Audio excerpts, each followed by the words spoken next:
In the tapestry of life, where every thread holds a story, America in black and white emerges as a haven for the voices echoing through the heart of our communities.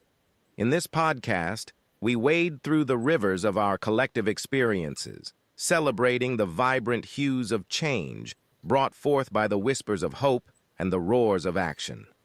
It's more than just a conversation. It's a journey into the heart of our society, illuminated by the light of those daring to dream and do. Join us, and let your voice be the melody that guides us toward a dawn where every color finds its place in the masterpiece of our shared destiny. Together, let's paint a future brimming with the positives that dwell in our minds and the actions that shape.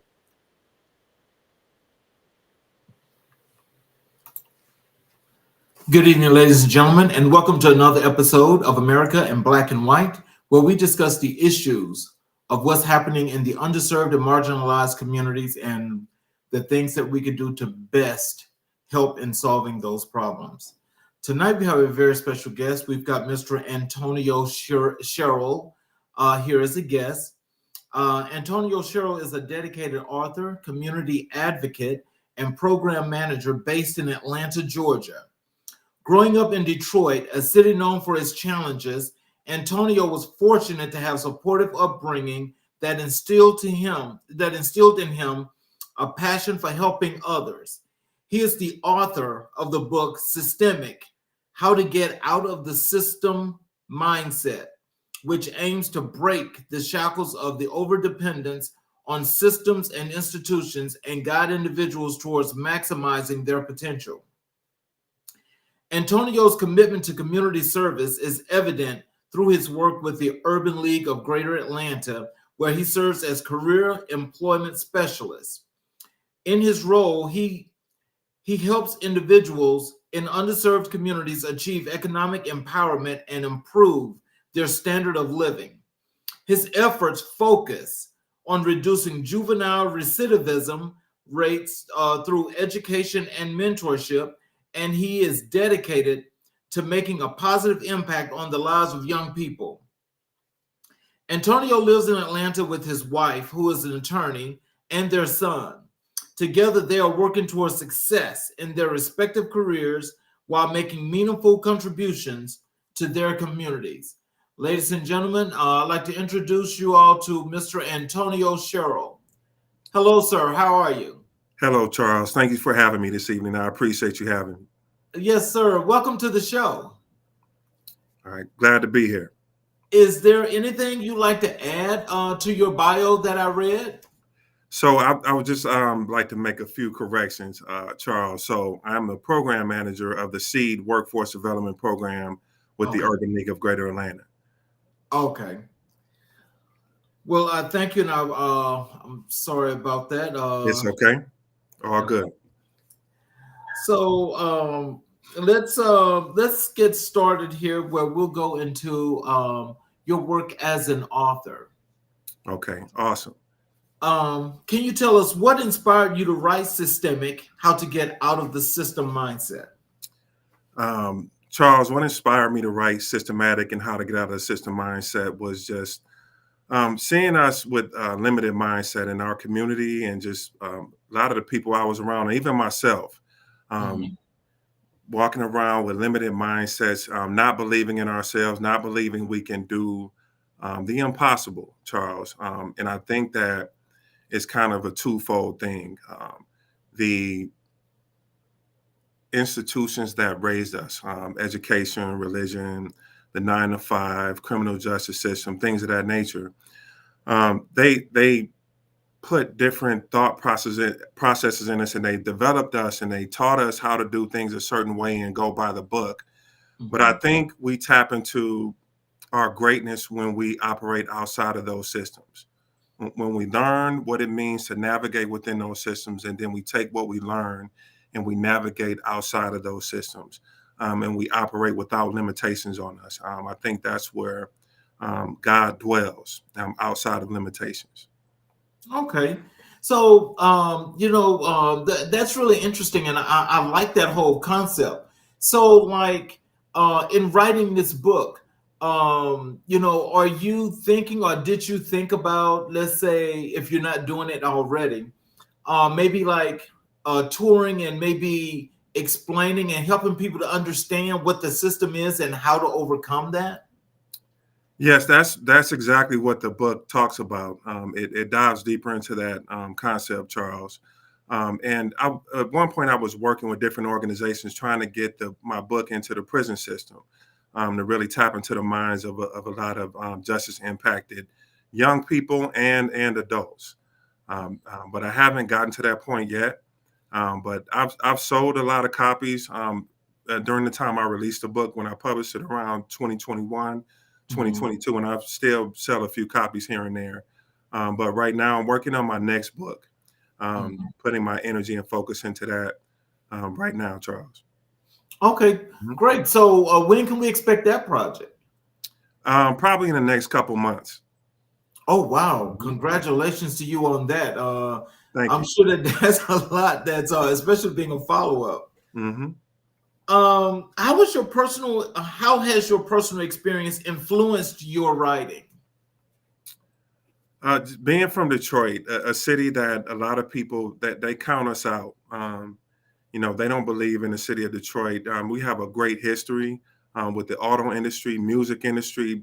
Every probably song you turn on was probably sampled by Motown, Charles. Mhm. But a lot of people, because we're not the same prominent city, we're up and coming city right now. We're doing well, but we're not what we once were. And people don't, they don't count us as they did the old Detroit. But that inspired me, being a city of hard workers, hard hat people, resilient, hardworking, just fighters, people who believe in ourselves. And that's what inspired me. My Mhm. family, my mom and dad, their hard work and what they instilled in us, and just leaving a legacy. My dad passed in 2019, Charles, and I just felt like I have to leave a legacy. I feel like, as far as the person I am, as far as just the integrity, my character, that's in place. But I just want to do more to leave a legacy for my dad's, my family name, and for my son. Oh wow, Mhm, that's can you tell us like from coming from Detroit to coming to Atlanta, with mhm, Detroit being very very industrious, mhm, how has the adjustment been between the two cities, because they're both major black metropolitan cities? mhm. Very good question, Charles. So, my grandma was born in Lynette, Alabama, and Oh really? right on the border of right down 85, right on the border of Atlanta and Alabama, or Georgia and Alabama. So I spent a lot of time down there as a kid. My dad would take my family, me, my brothers and sisters down there, and spend a lot of time, the playing with the cows, playing in the dirt roads. They didn't have street lights. I think they just recently got street lights down there, Charles. So that was a lot of fun for me. So I'm a city boy. I was raised in the city, but I'm a country boy at heart. So it was not a difficult transition for me to move south. I moved to Lynette, Alabama. My parents had a place down there, and then I moved to Marietta, Georgia, Mhm. and just kind of moved all over. Moved to Marietta, moved to Roswell, moved back to Lynette, and then I moved to Fort Myers, Florida to play arena football, and Mhm. then back to Atlanta. And then I stayed then. Oh wow. Mhm. Well, I am an Alabama boy originally myself. Okay, I didn't know that. What born part? and raised born and raised in Mobile. Okay, okay, And actually, there was a couple of shipmates of mine. I was in mhm, the Navy. okay, There was one guy that was from Lynette. The other one was from Valley. okay. All right, that's right there, Right. right next door. Hmm. Yes, sir. Hmm. What message do you hope readers take away from your book? Just to believe in themselves. Don't place any limitations on themselves, no matter where they are in life, no matter what their belief system is, what their title is. Just believe in themselves. Believe they can accomplish anything in life. That's by believing in themselves and believing in God. So, Mhm. when just thinking about this book, because this has got to be this has got to be a really impactful project, or with this book. Mhm. Um, what was the intent behind that? Was the intent, other than I understand how you work with Mhm. communities and so forth, Mhm. but what was the real premise and intent when you did this project? Very, very good question, Charles. So, I was during that time. I was going to church a lot, and I had been to college. I had graduated from college at that time, and I was like, what else is there to life? Is this all there is to life? Do I, you know, graduate from college, get a job, work my 9 to 5, go to church, just go through the motions, or is there more to life? So that was my thought process. Just it was a shifting of a mindset, um, of one mindset shift to another. Just believing that I can do anything. I was reading a lot during that time. I'm still an avid reader, but during that time I was reading more. I was reading the Bible a lot, reading a lot of spiritual things, really getting into scripture, trying to internalize scripture and understand scripture, and embodying scripture. And I learned a lot during that time, and I learned that I have to. Although these things, church is very important, very impactful. It's a part of my upbringing, a huge part of my life. God is my everything. He's my source. But in order for me to find who I am and what I'm going to be in life, I have to operate outside of these systems, which was church, which was school, which was a 9 to 5. So that was my thought process. Okay. Can you share a memorable moment from your journey as an author? Uh, one of the I could think about college, for example, and a lot of my writing is based on adversity and Mhm. resilience and overcoming adversity. So, you know, college was tough for me. I was doing a lot. I was playing football. At one point, I was playing 2 sports and trying to maintain my grades. There was one point in college where I flunked out. And I really didn't know what I was going to do with my life at that time because, you know, in our generation, we're taught to go to college. That's the only thing. There's no other option or alternative. So I really didn't know what I was going to do at that time, Charles. So I'm like, I don't know. Football is my end all be all. I thought about getting a job after college, but I thought I was going to make it to the league. You would think that that football or sports is our everything during that time. Mhm.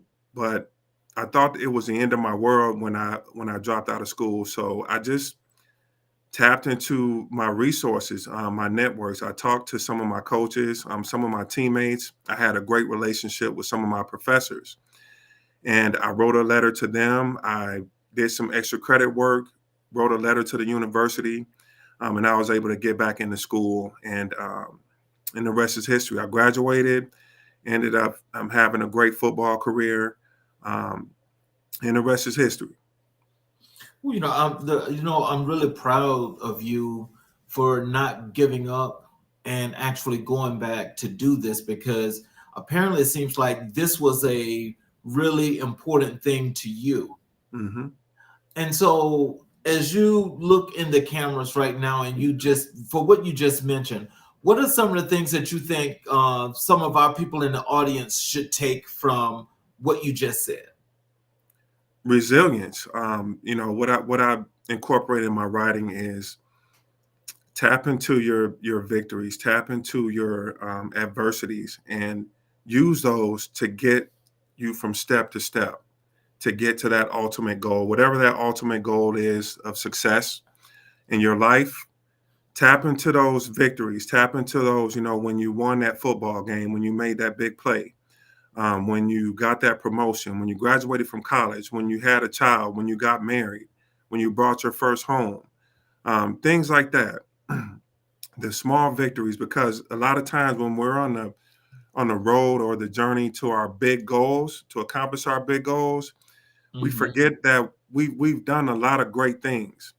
You know, we don't tap into those things, and that's what I do. I tap into those things. Like, look, you're on the path to greatness. You've done great things. You can do this, and you're gonna do this.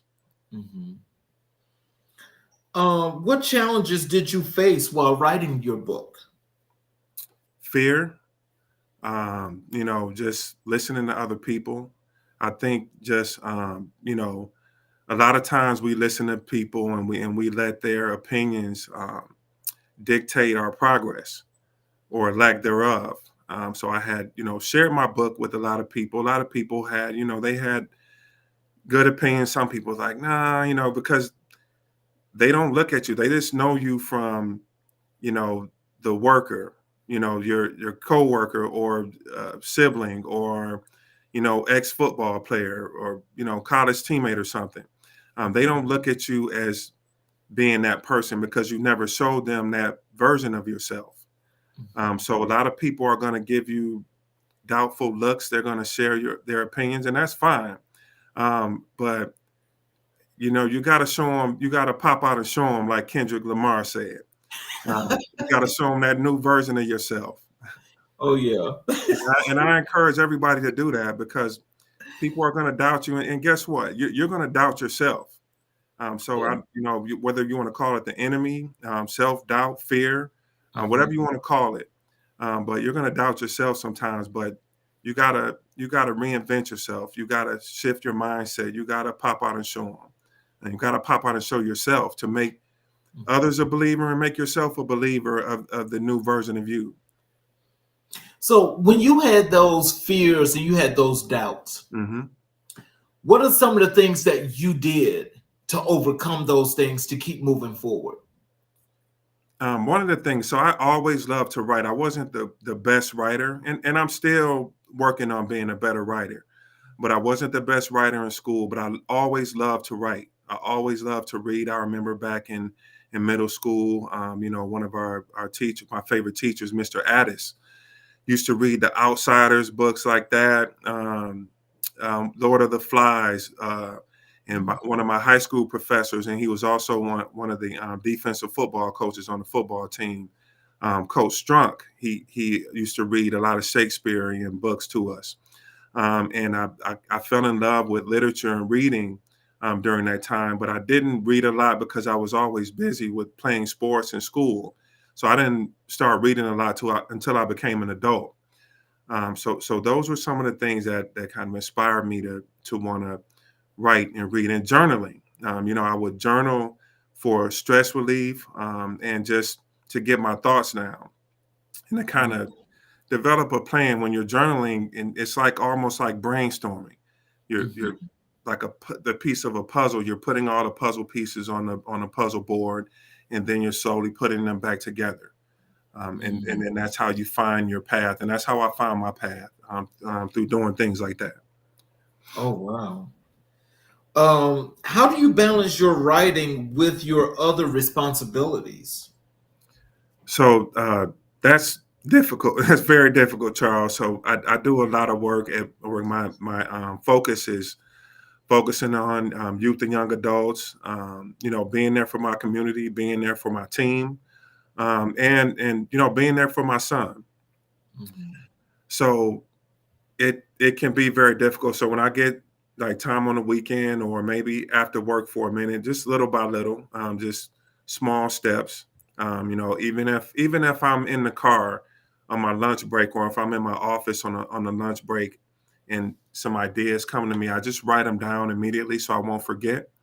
And then when I get the opportunity to really get some free time, then I put those thoughts on paper and then just meditate on whatever the idea was I wrote down.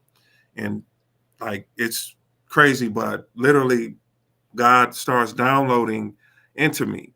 And I usually write the book like when I write the idea down, I start writing it in outline.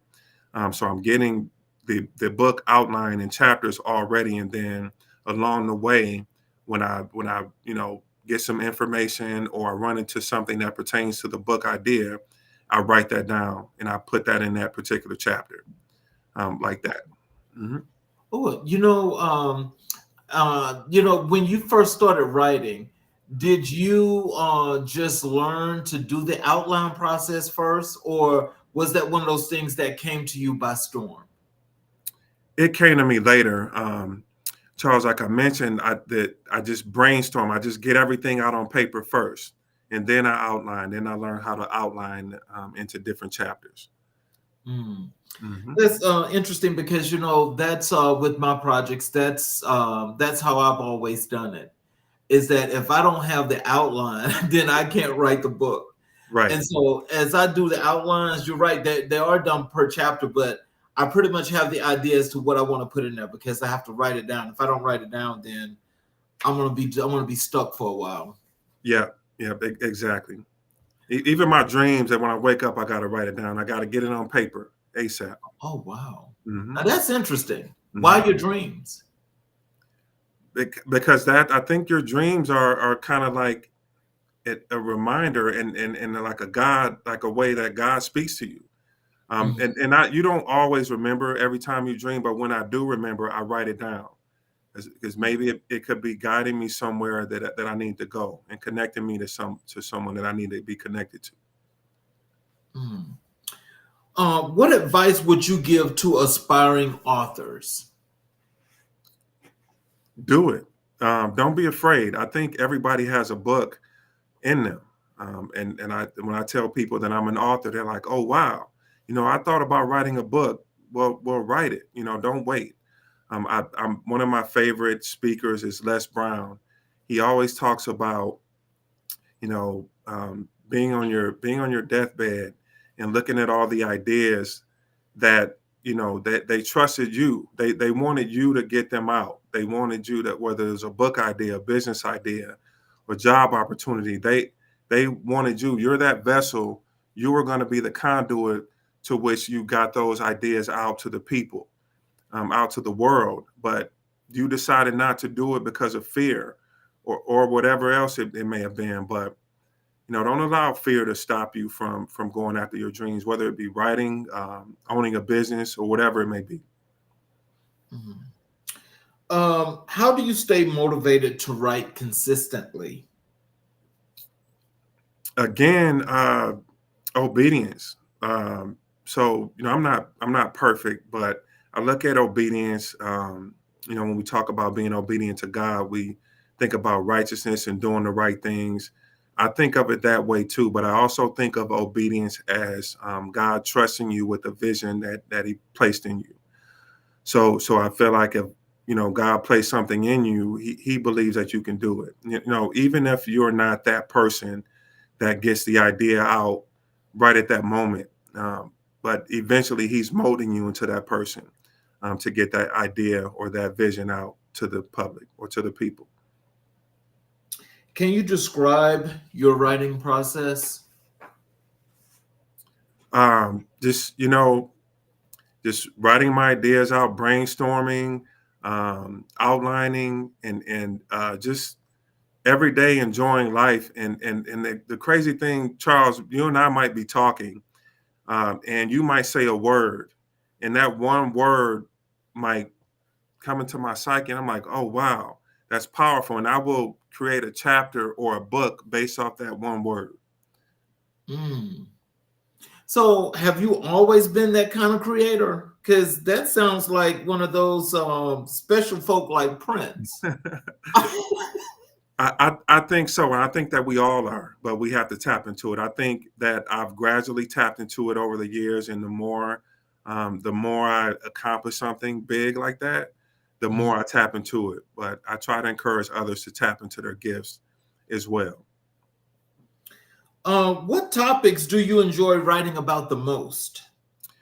Mainly motivational, Charles. I think I've been a motivational person in different roles. I've worked in, um, working with young adults and youth. I've served as a motivational mentor, coach type role, and I remember that's just the people who meant a lot to me. The people who really motivated and encouraged me were like coaches and mentors to me. And then they motivated me that I can do it, with hard work and belief in myself, and commitment that I can do anything I set my mind to. And so I think that's where that comes from. Um, let's transition over to another important part of the work that you do, and that is the work that you do in the community. Can you tell us what motivated you to get involved in community advocacy? So I think subconsciously, Charles, watching my grandmother, I spent a lot of time with my grandmother, and she would help people, bring people food, give people money. Just she wasn't doing the best herself, but she would always be willing to help others, help her friends out, help people in her neighborhood. And my dad and my family was the same way, and my granddad was the same way as well. And I think I tapped into that subconsciously, um, and I just got into the social service field myself, and I never looked back. I think community work is one of the things that, I think a lot of people have forgot about. And so I can always reminisce back to when I was a young man. And I know that when, like, sometimes people use the term the community raised us, Hmm. that was actually true for the Yeah. time in which I was a young man. And so it's like we've gotten away from that. Hmm. And like, so some of the things that you're talking about, I mean, that's some old school rearing for a kid. Hmm. And for a young man like yourself that still has this in your moral compass, I mean, that really states a lot. Do you really think about any of those things as you're doing the work in the community? Absolutely. As I talked about in my bio, when I sent you the lengthy bio that I sent, Charles, my mom and dad, my brothers and sisters, my aunts and uncles, my coaches, my teachers, people in the community, in the neighborhood, like that's really true. The village actually raised us. They wouldn't allow us to fail. I don't know if you remember, like back in the day, the guys in the community, whether it be the workers or the drug dealers, they wouldn't let the young guys fail. They would keep them out of trouble. Like, this is not for you. You play ball, you go finish school. You Mhm. stay away from this. I don't know if we have that. To your point, Charles, I don't think we have that anymore. We don't have that layer of protection over our young people in the community anymore. So, like, and so as you just see that, like moving forward, what are some of the things that you would suggest that we could do to help to establish and rebuild our communities? Very good question, Charles. So I think that first we got to stop being judgmental. Our generation. I'm 45.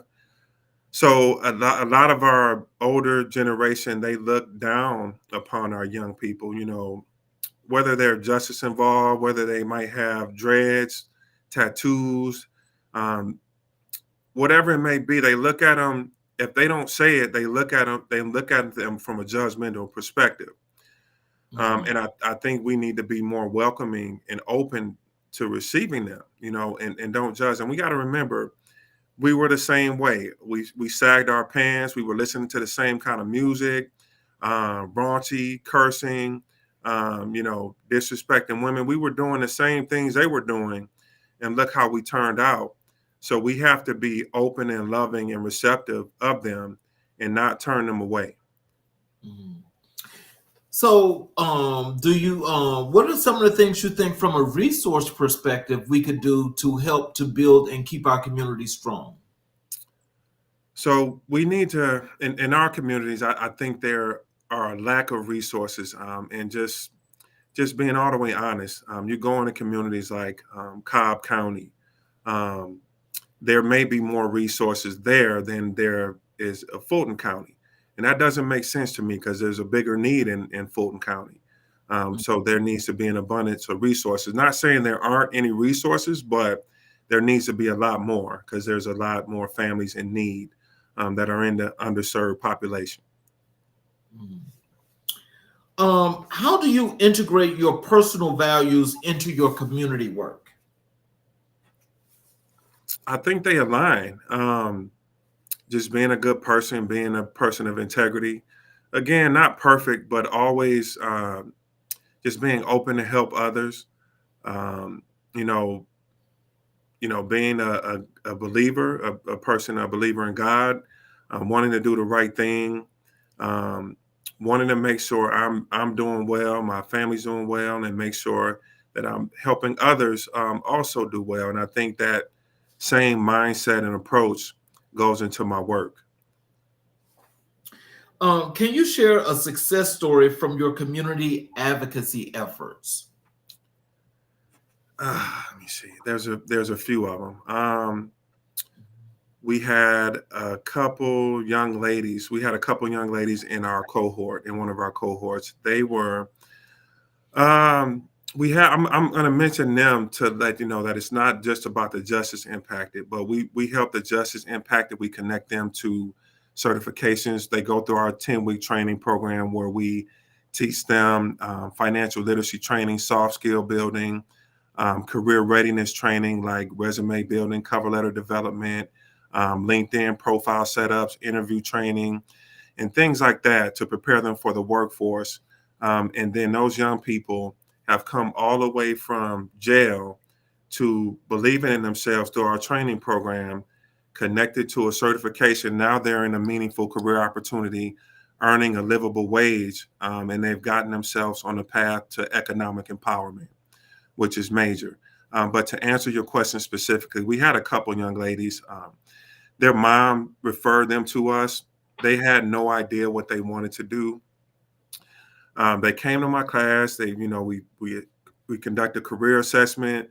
We send them through a career mapping exercise so they can determine their career pathway. Sent them through all the training that I mentioned. They're in the Buckhead School of Nursing right now. They already completed a restaurant management training program because they love to cook, but now they're in working on their CNAs. That was their ultimate goal. They're working on their CNAs in the Buckhead School of Nursing, which is one of our partnerships that we developed. So that's one success story. Well, two, because they were siblings. Oh, wow. Um, what are some of the biggest challenges facing your community, and how do you address them? Um, Justice involvement, the legal system, poverty, lack of confidence, belief in themselves, lack of information, lack of understanding. And I think being in our program covers all those different bases. We connect them to not only our training, but we provide MARTA cards, which is removing transportation barriers. Since I've been in this work for over 20 years, that's been a consistent barrier, transportation. I can't make it to class. I don't have transportation. I don't have gas money. I don't have a MARTA card. So we provide MARTA cards. We provide a pay stipend in the SEED program for up to $500 in gift cards to help them along the way. Because we understand that while they're looking for employment and training and apprenticeship opportunities, they need money to pay for gas. They need money to pay a phone bill. They need money to eat. They need money to pay their rent. No, the $500 in gift cards is not going to cover all of that, but it's going to help them. So, how do you stay connected with the people you serve? Through partnerships, through building those great relationships with our young people, with their families, because as you know, word of mouth is the best marketing tool. So when we impact the young adults who complete our program successfully, they let everybody know. They let their friends know, their communities, people in their schools that they're in school, and then that's how they learn about our program. And then through our partnerships, they know about our program, and then they let everybody know in their circle. So it's all about networking. One of the things I say to my groups is your network equals your net worth. So, let me ask you this. So like, let's say, you guys have work in, let's say, you have something that's going on in Southwest Atlanta. Mhm. Do you go out and personally put yourself in that position to help to do work and to build that, or is that one of those things that's like done from a virtual remote situation? No, we're in person. Always in person. I go out and recruit in person. Myself and my career specialist, we go out and recruit in person to schools, communities, neighborhoods, different organizations, churches. We're in person, always in person. Our classes are held in person every Monday and Wednesday from 9:30 to 2:30.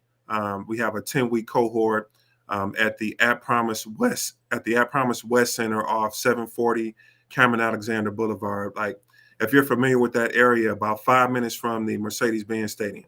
Hmm.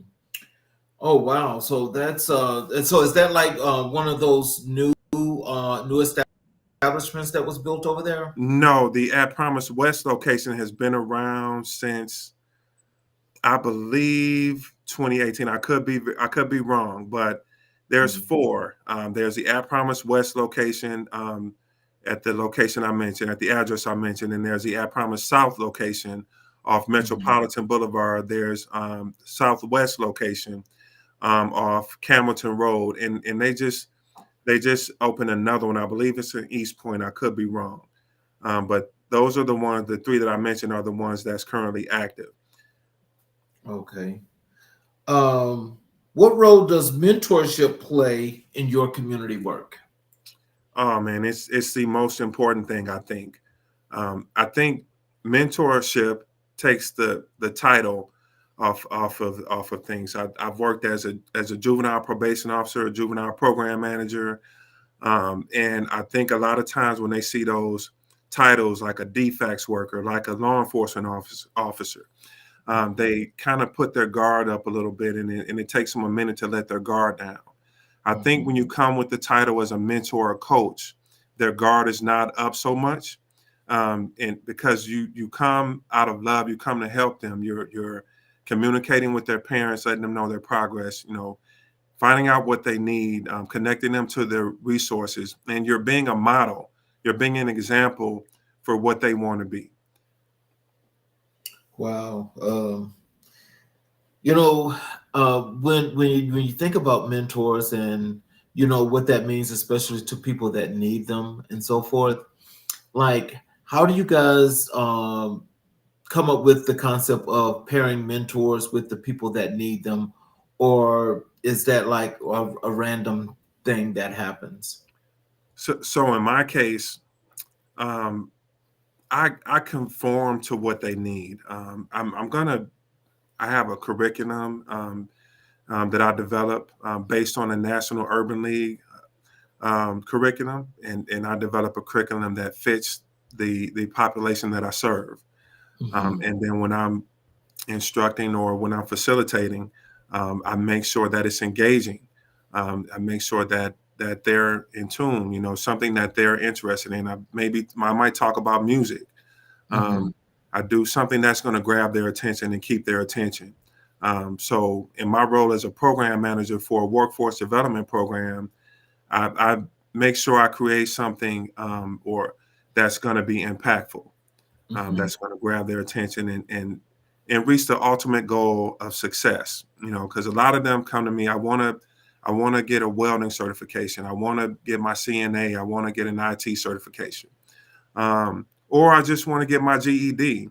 I make sure the program is suited for what their goals are, what the program goals are, and what the young people's goals are as well. So, how long have you been a mentor? I'm not a certified mentor, but every role that I've served since I was a juvenile probation officer, since I was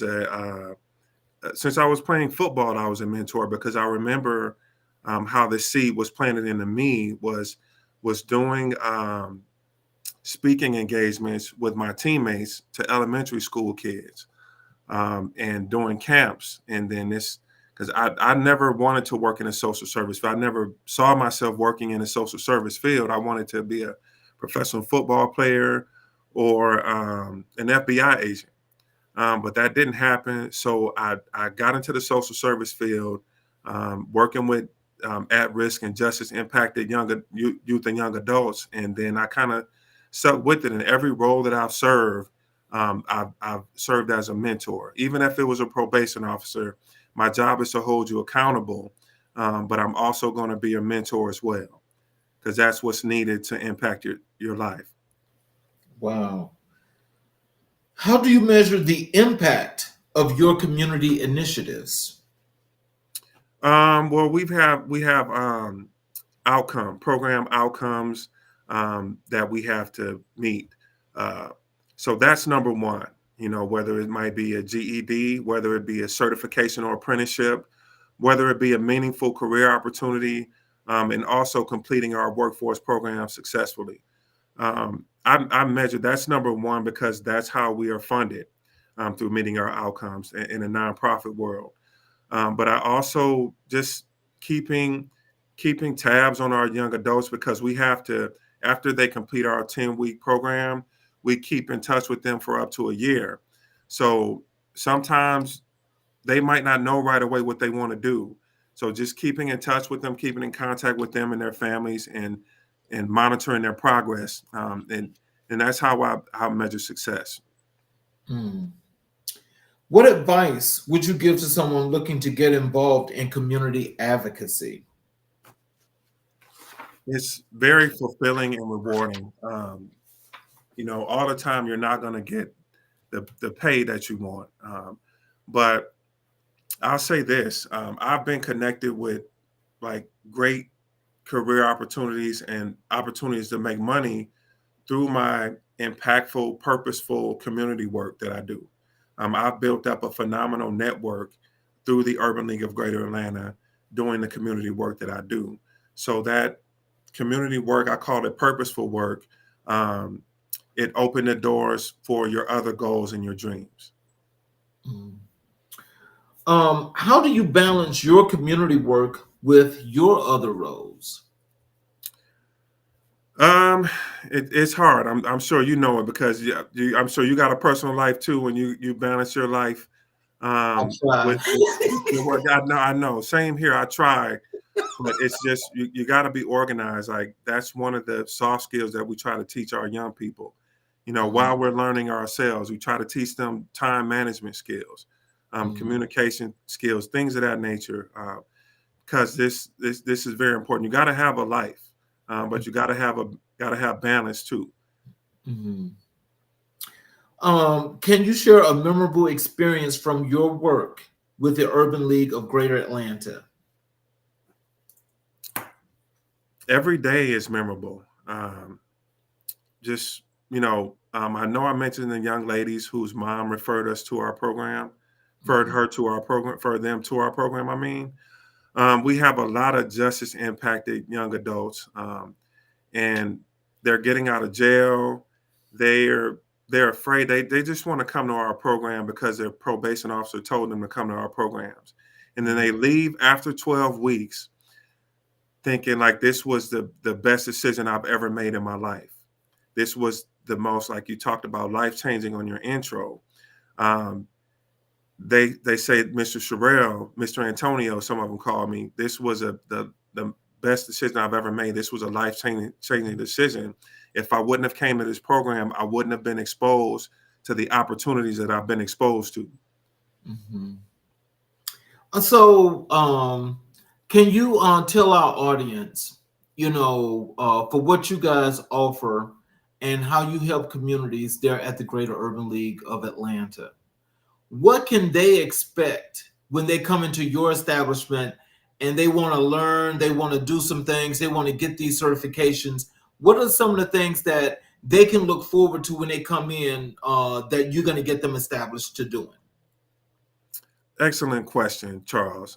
So the Urban League covers everything, and sometimes I'm embarrassed when I tell people this, because I knew of the Urban League of Greater Atlanta, but I didn't know about the Urban League of Greater Atlanta like I do now, working for this amazing organization, and our amazing CEO, Miss Nancy Flake Johnson, who's also from Detroit, by the way. She does a phenomenal job. She does a phenomenal job leading and choosing the right people to work for the organization and do this impactful work. So they come to Urban League of Greater Atlanta. Our goal is to work with the underserved community and provide them with a pathway to economic empowerment, to economic mobility. So being connected to my program is teaching them the workforce training, is connecting them to a meaningful career opportunity and credentials. But I also connect them with the entrepreneurship pathway through our Young CEO program, which is a 12-week program for 17 to 24-year-olds to teach them business development. And at the end, they do a Shark Tank pitch to where they're able to earn money, based on placing first, second, or third. We connect them to financial literacy training, first-time home buyers program. If you've been justice impacted, we have an adult reentry program. We have a young adult reentry program. So every pathway to economic empowerment, no matter where you are in life, you can come to the Urban League of Greater Atlanta, and we can put you on the right path. Oh, wow. Before we get into this third part of this wonderful work that you're doing, I want to play a word association game with you. Okay. I'm going to give you a word, and I want the first thing to come to your mind. Okay. Adversity. Nothing. It's nothing to me. Author. New York Times bestselling author. Money. It's important, but not everything. Team. Team is everything. Resilience. You gotta have it. Team. Oh, I said team. I'm sorry. Authenticity. Authenticity is a key to reaching your goals. I think that's extremely important. We don't talk about authenticity enough. Community. Community is the foundation. Brainstorming. Brainstorming. I think we have to brainstorming to get to where we want to go. Creator. All of us are creators. Motivation. It's like taking a shower every day. We got to motivate ourselves and we got to motivate others. Of all those words, which is the most important to you and why?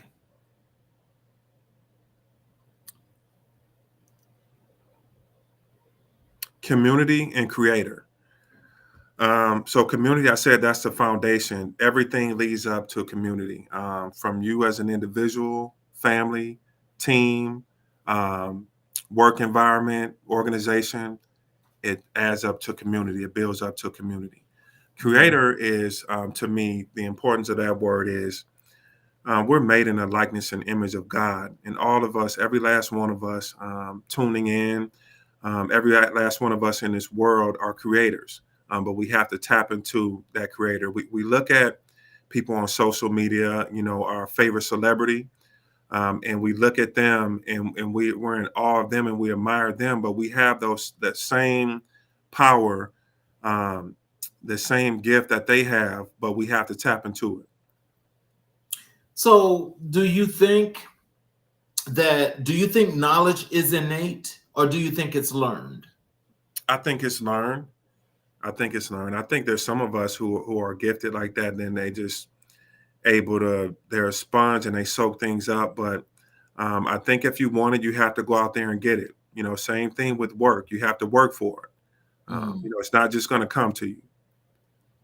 So, so then when you talk about those triggers, because triggers sometimes, as you say, make things pop in your mind and say, whoop, okay, now you're open. It's like, where was this before? So do you think the innate knowledge and the triggers are one and the same, or do you think they're separate? I think it's one and the same, because it's in you, but you have to activate it. Like, for example, I could have said no. We've never met before, Charles. Mhm. We met on LinkedIn. You asked me, would, you're doing some great work. Would you be interested in coming on my show? And I'm Mhm. like, sure. I could have very well said no, and Mhm. and missed out on opportunity and tapping into, your knowledge and your wisdom, and we could have missed out on tapping into each other's knowledge and wisdom. Mhm. So I said that to say you have to put yourself out there. So if I Mhm. don't put myself out there and go to a networking event, if the young people don't come to classes like the Seed program, programs like the Seed program, or Mhm. other programs like the Urban League or other organizations that I work with, if you don't Mhm. put yourself out there, you will miss out on those opportunities, and you'll never be able to tap into what's inside of you. Mhm. So, give us a little bit more knowledge as to that seed program that you're talking about. Okay, so the SEED is an acronym for Skill Enhancement Employee Development.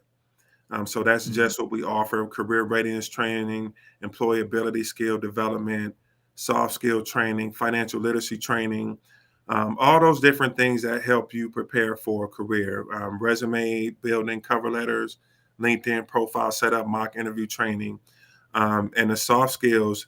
Because a lot of we don't tap into soft skills and life skills like we should. They're Mhm. very important components to being, successful young adults. And there are young adults, they don't know anything about soft skills, about effective communication, about Mhm. being professional, about networking. They don't know anything about those things. So we teach them all about those things when they come to our class. How to set proper boundaries, healthy boundaries, professionally and in life, in their relationships. Financial literacy skills, which are paramount. Because Mhm. how can I teach you about making money and obtaining a meaningful career if you don't know how to manage money effectively? Mm. So all those different things are very important. So that's what you would expect coming to our programs. And like I mentioned before, once they complete our program or once they're enrolled in our program, they're connected to other programs within the Urban League of Greater Atlanta and other programs within our partnerships within our ecosystem. Okay. So then because that is really really good, especially for a lot of people in underserved communities, Mhm, because for one, these are some things that they've never seen before, mhm. but then also these resources could be a big trigger that opens up a floodgate of an enormous amount of things in that big old brain. Absolutely, absolutely. Yeah. So let's transition over here to the work you do as a program manager. Okay. And tell us what led you to pursue that career as a program manager. Um, I started with the Urban League of Greater Atlanta 2 years ago, 2022, in a contracted role because they weren't sure where to put me at that time. So I contracted, excuse me, as a career specialist, where my job was to, connect them to career opportunities, conduct career assessments, help them with resume development and training and things of that nature, and essentially a case manager, if you will. Mhm. I had been a program manager before, and my goal was to get in another program manager role so I can develop my leadership skills and become an excellent leader. So while I was working as a career specialist, an opportunity came up for me to manage a program outside of the Urban League, a program that partnered with the Urban League of Greater Atlanta. So I managed that program. Um, then I was transitioned to another role. The program manager left. So my title and my role was a career specialist, but I was essentially managing that program. Um, a program manager was hired for that role that I thought I was going to get. So we ended up becoming partners. She was hired on as a program manager, and I was like her co-manager. Urban League of Greater Atlanta created another program for me. It wasn't getting too much traction at the center that I'm at now. So they thought I'd be perfect for that role. So since I've been working in that position since September of 2023, there's been an abundance of traction. in that center in our workforce development space. So we've had 8 cohorts since then. So many young people connected to career opportunities, apprenticeship opportunities, certifications, GED opportunities. So it's been a great success, and I'm just continuing to grow and learn in my role. Oh, wow. I forgot to ask you this one question. I know we've transitioned over, but I want to ask you this because I think it's really important. Mm-hmm. Can you tell our audience what is the importance, or what was important to you as you being a professional football player to Mm-hmm. this part of your professional career? How did they mesh? How did they get to come together? All those words you mentioned when you were playing the word game: resilience, Mhm, teamwork, commitment, mhm, dedication, being coachable, all those things, your adversity, mhm, community, uh, everything, being a football player encompasses all those different things. And to be honest, I learned just about everything. I learned it from my family and through my experiences, through life's experiences, but I learned a lot in football. It's built up so much resilience. I bumped my head so many times. You're going to lose games. Um, you're going to miss the tackle because I played defense. So mhm, you got to get back up. You got to brush yourself off and get back up, wipe the dirt off, wipe the blood off your knuckles, and get back to it and get back at it. And teamwork is the other thing. I like that comes natural to me in building partnerships and working with my colleagues and working with different organizations. That comes so natural to me because of football. mhm. So, how do you support individuals in your role as a career and employment specialist? Um, just as a program manager, as a connector, I work. Um, so my role is a program manager of the seed program, but I also work, wherever I'm needed. That's the football component to what I do. Wherever I'm needed, whatever my team needs at that time, even if I have to go back to a career and employment specialist role, even if I have to be a mentor at that moment, whatever that young person needs at that moment, that's what I am for them. Mhm. So, is the program manager, as a program manager, does that mean like you're like the quarterback of the team? Exactly. Head coach more so, Okay. but the head coach and the quarterback are pretty much connected. So yeah. Okay. hmm Can you describe a typical day in your role as a program manager? Oh, man. So I typically sometimes the night before I prepare for my class. You know, going over my PowerPoint presentations, reviewing the curriculum. Uh, depending on what week we're on, just getting content for that particular class. Uh, you know, we're doing that sometimes, and that's from 9:30 to 2:30. Sometimes we might have a situation where people may not get along. So I gotta be a program manager. I have to be a delegator and delegating tasks to my career specialist to making sure she's meeting with them one-on-one, conducting her case management duties.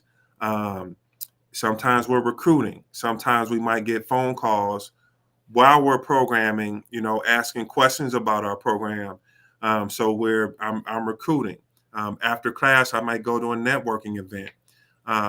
So there's all of that.